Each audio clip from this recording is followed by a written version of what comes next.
Uno. Saludos y buenos días, que el Señor les bendiga.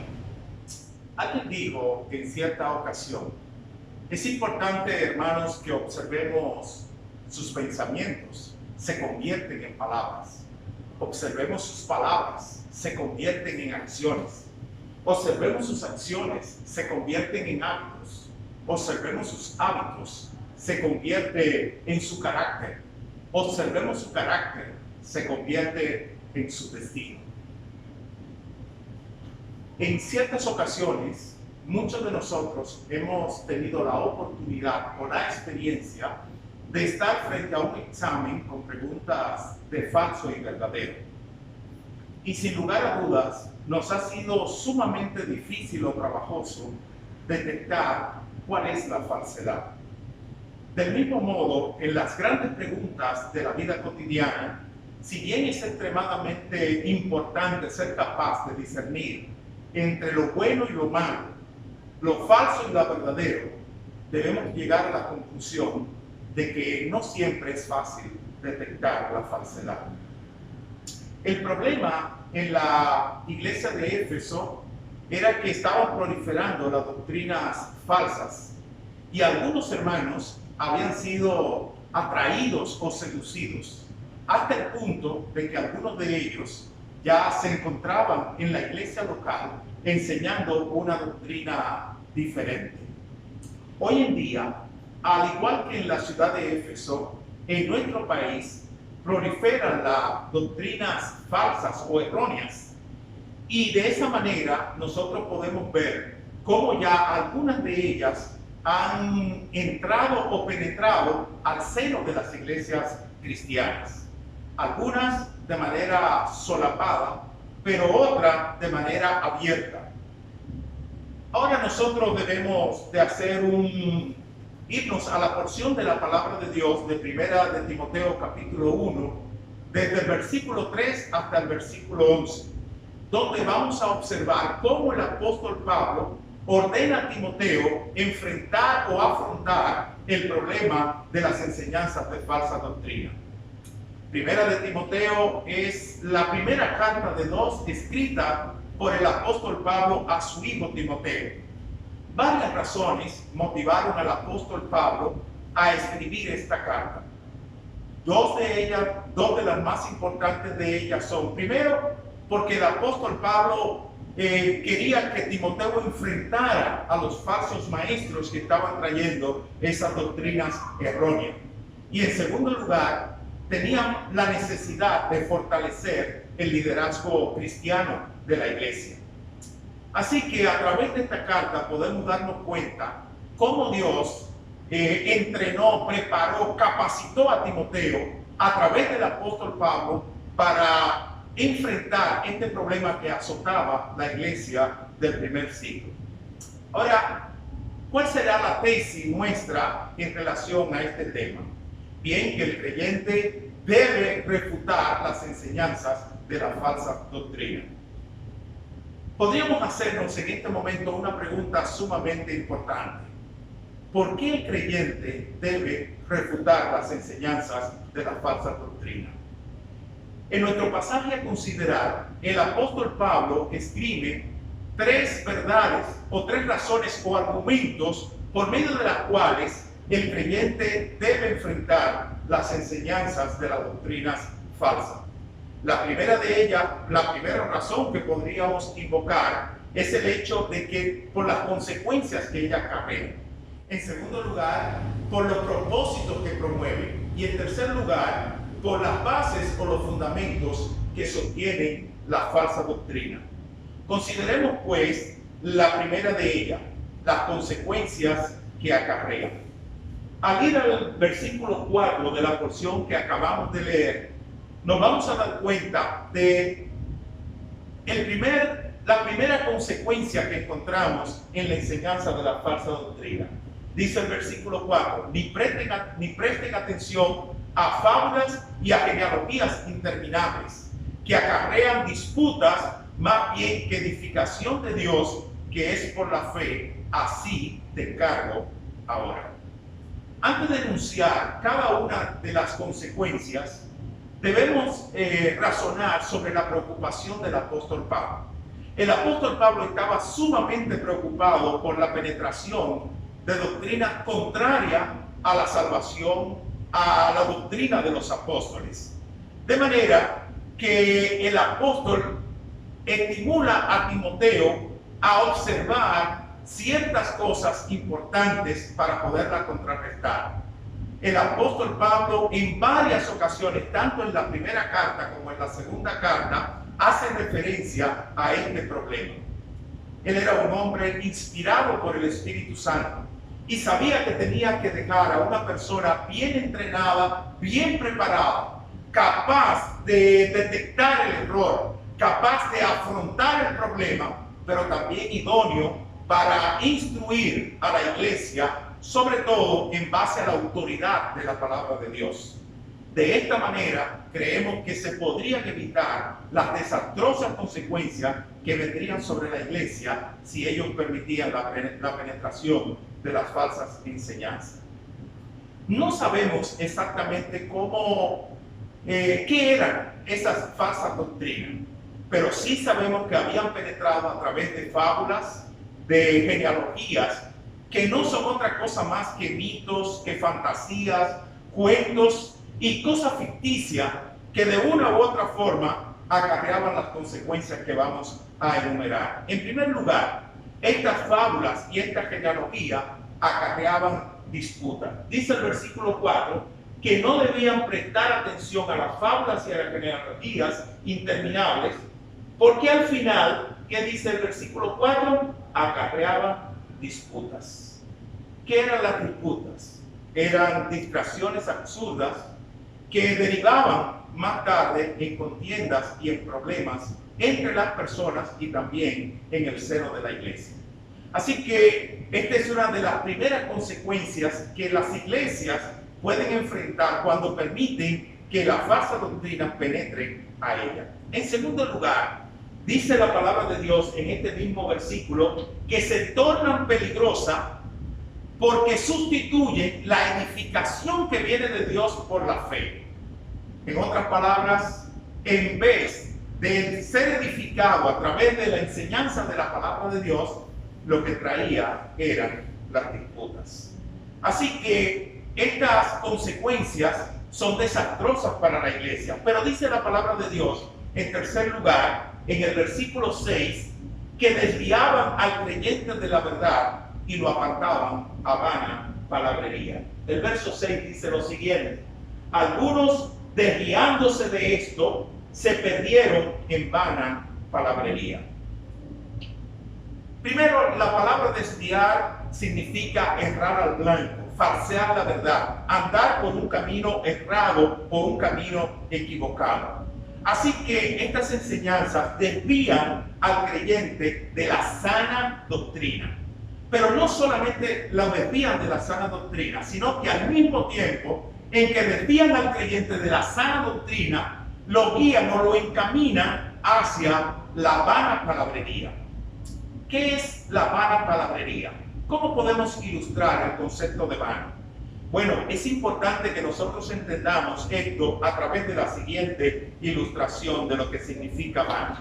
Algunos de nosotros hemos tenido la oportunidad de estar en los campos cosechando frutos. En los casos de las plantas que producen grano de manera específica, ellos se dan a través de un estuche, como es el caso de la habichuela y de los guandules. Este estuche, cuando nosotros lo arrancamos de la planta y tratamos de abrirlo para sacar los granos, nos damos cuenta que ese estuche está vacío. De ahí viene la palabra vano, es decir, que está vacío, que no tiene nada. El apóstol Pablo le dice a su hijo Timoteo que la falsa doctrina al final no produce nada, porque no edifican al creyente. ¿Cómo podríamos aplicar esto a la vida de cada uno de nosotros? El apóstol Pablo, hablando también a Tito en el capítulo 1 y verso 14, dice lo siguiente: este testimonio es verdadero. Por tanto, repréndelo duramente, para que sean sanos en la fe, no atendiendo a fábulas judaicas ni a mandamientos de hombres que se apartan de la verdad. Hoy, las iglesias locales estamos en medio de muchas filosofías y doctrinas erradas, que de no enfrentarse de manera apropiada podrían acarrear graves consecuencias en el seno de la iglesia y sobre todo en la vida de los hermanos.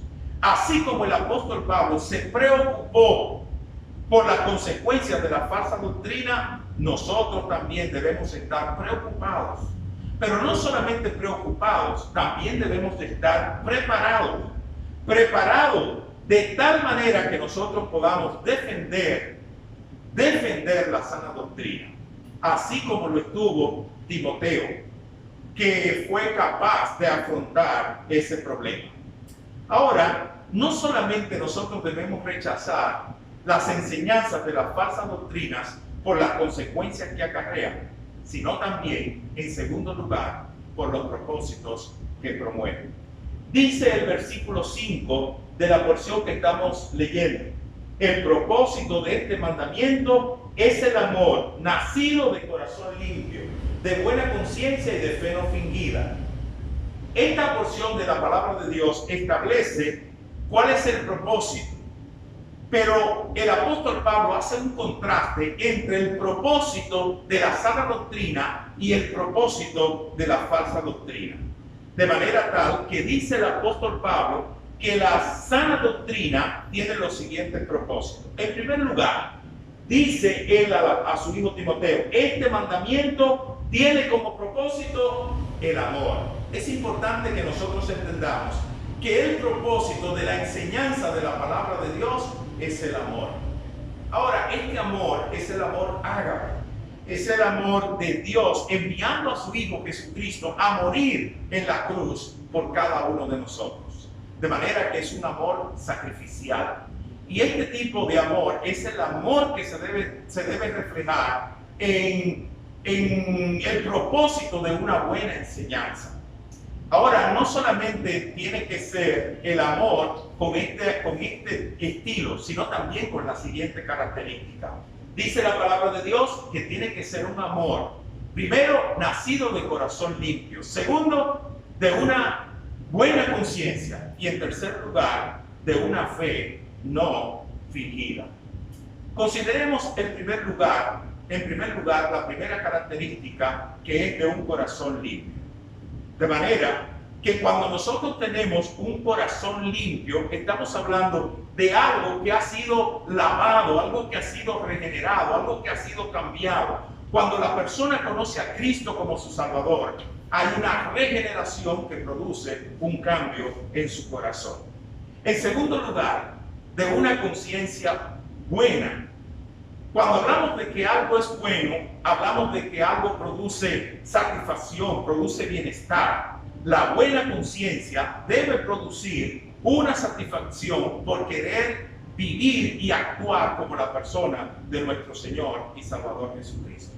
Y en tercer lugar, tiene que ser nacido de una fe no fingida, es decir, de una fe real, de una fe sincera, de una fe genuina.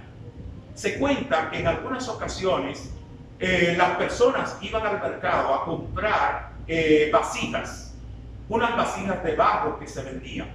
Cuando la persona iba a comprar esas vasijas, la encontraba perfecta, sin ningún tipo de problema.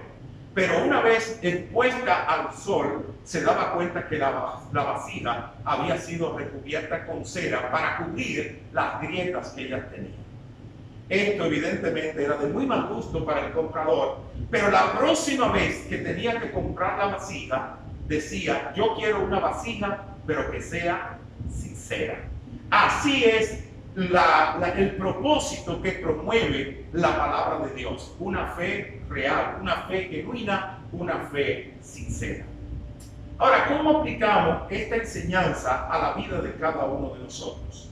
Yo quiero utilizar dos ejemplos que la palabra de Dios nos presenta para ilustrar lo que promueve la falsa doctrina y lo que promueve la sana doctrina. Y el apóstol Pablo utiliza dos ejemplos que quiero compartir con ustedes. El primero de ellos, vamos a considerar lo que promueve la falsa doctrina. Vayamos a primera de Tesalonicenses, capítulo 6, verso 3 al verso 5. Dice la palabra de Dios lo siguiente: si alguno enseña otra cosa y no se conforma a la sana palabra de nuestro Señor Jesucristo y a la doctrina que es conforme a la piedad, está envanecido, nada sabe y delira acerca de cuestiones y contienda de palabras, de las cuales nacen envidias, pleitos, blasfemias, malas sospechas, disputas necias de hombre corrupto de entendimiento, que privado de la verdad se toman la piedad como una fuente de ganancia, y al final concluye diciendo: apártate de los tales. Yo creo que esta porción de la palabra de Dios ilustra perfectamente lo que promueve la falsa doctrina.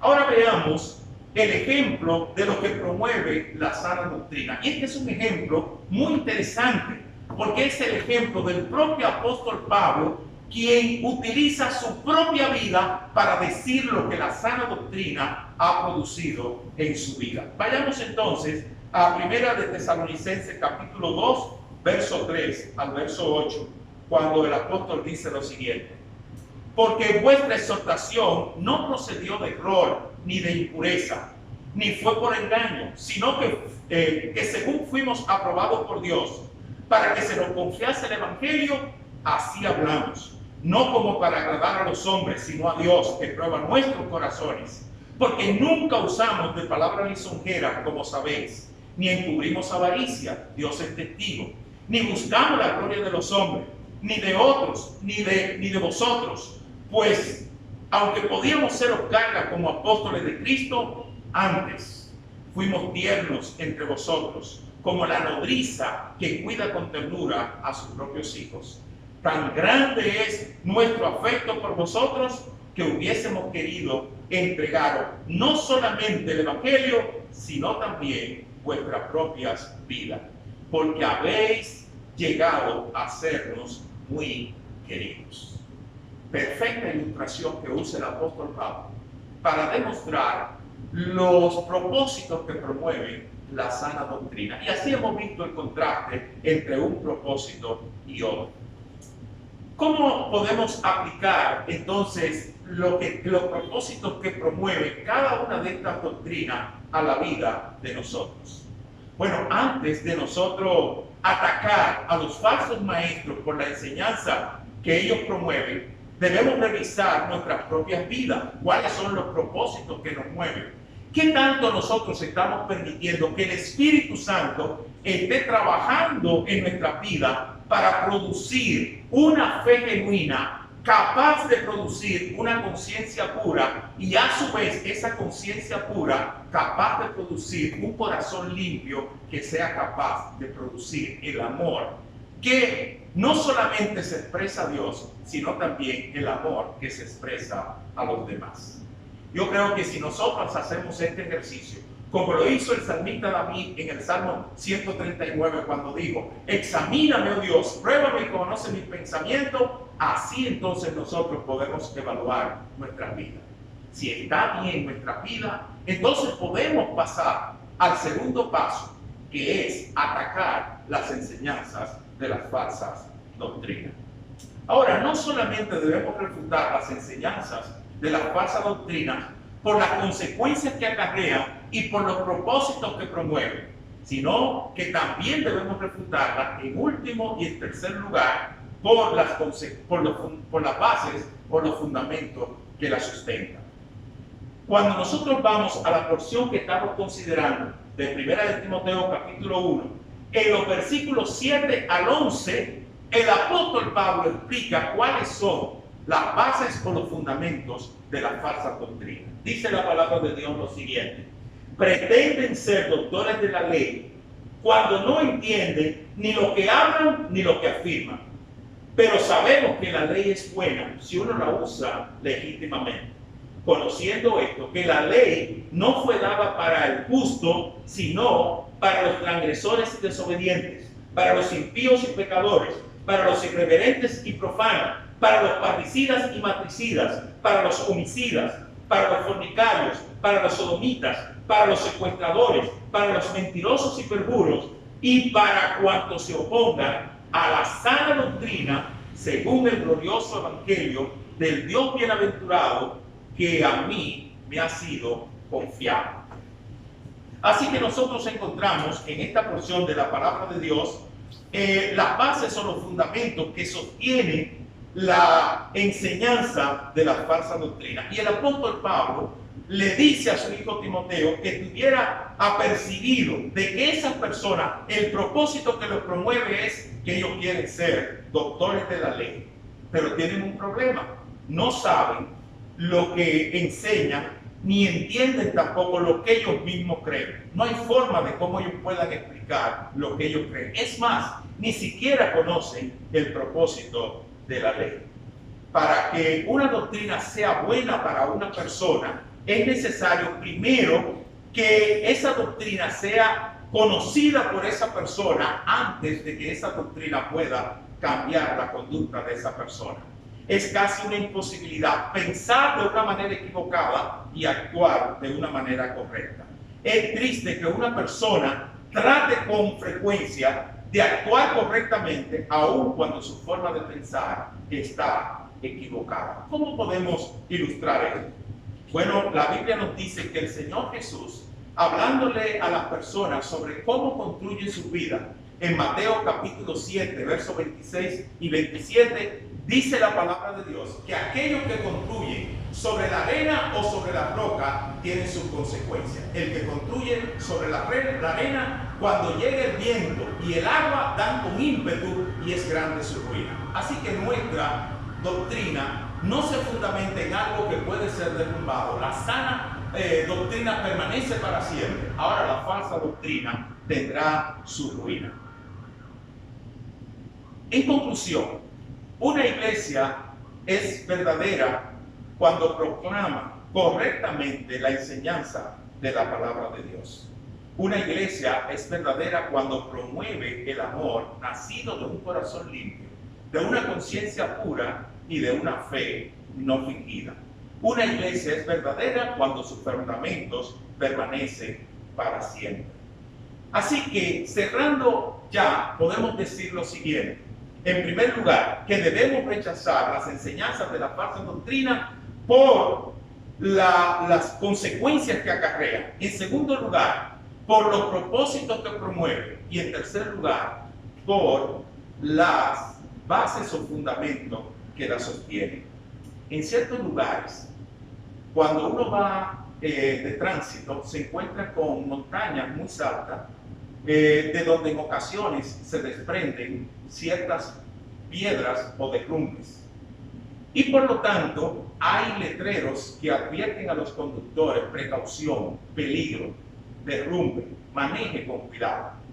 Por desgracia, cuando esos peñascos se desprenden desde arriba, casi nunca hay oportunidad para que usted lo pueda esquivar. Hoy se cierne sobre nosotros una sombra pavorosa, donde los falsos profetas están proclamando doctrinas de error, como declara lo que es tuyo, el evangelio de la prosperidad, la superfe, la ideología de género. En 1 de Juan, capítulo 1 y verso 10, la Biblia nos advierte lo siguiente: si alguno viene a vosotros y trae una doctrina diferente, no lo recibáis en casa, ni le digáis bienvenido. No dejemos, hermanos, que sus rocas nos sepulten. Este es el tiempo de nosotros refutar las falsas doctrinas. ¿Estamos nosotros dispuestos a refutar las falsas doctrinas? Si así lo hiciere, que el Señor te bendiga. Amén.